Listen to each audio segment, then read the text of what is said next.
All right, John and I are out at the hive. Oh wow, there's a lot of bees out, John, since the last time. They like that honey we put out front. So what are you doing, babe? Well, we're trying to keep our bees alive through winter here. It's, what, mid-February? Uh-huh. And we still have one hive left that's doing okay, but they're about out of food. So I gave them pollen patties earlier today, and we have a bucket full of sugar water here. 1 part water to 1 part sugar. And so I'm going to add that to the hive here. I've got a double empty box on top. If you want to come over this way and look in. Can I see is the pollen patty in there? No, you can't really see it. It's in the hive. Okay. But you can see here I have a hole in the top. Look who's there. Where our little girls live, and then this bucket that I have full of syrup has a bunch of holes poked in it. Okay. So I'm going to invert this bucket over that hole, and then the bees can come up, drink through the hole without having to go out in the cold weather. And what did you add in there to feed them? Just sugar and water. Just sugar and water. Dry powdered or dry regular granular sugar and water. Oh, I saw it start coming out a little. Yep. So that's all they need, and it'll drip through there a little bit, but then it'll suction. You know.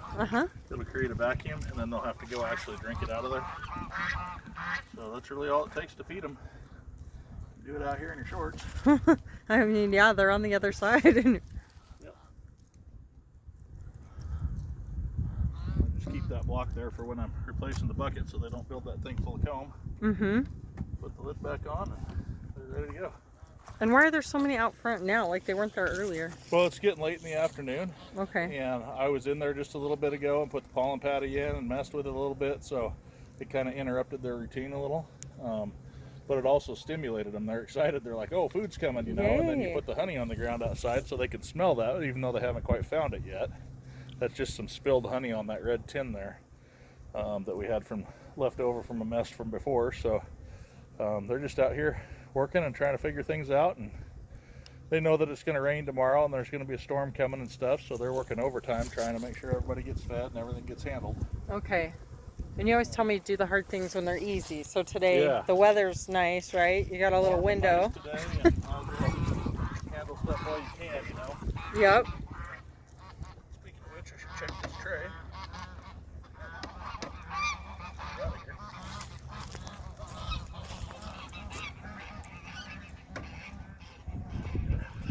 And by feeding them now, that's going to help them get through to where the flowers start blooming again and trees and everything, right? Yep. What's that? These trays, this is a beetle trap. Okay. And gets all the junk out of the hive. And mostly meant for catching small hive beetles that hurt the hive. But it's good just to make sure it's not retaining a bunch of moisture. Yeah. And then it also serves to keep the bottom of the hive has a screen on it underneath for the summer. But in the wintertime, you don't want all that cold air blowing up in there. So we put this in to keep the cold air from blowing up inside. Well, thanks for sharing that. Yeah, so that's it. So hopefully we'll have some more honey and bees to report this spring. And go from there. That's right. Well, spring cleaning.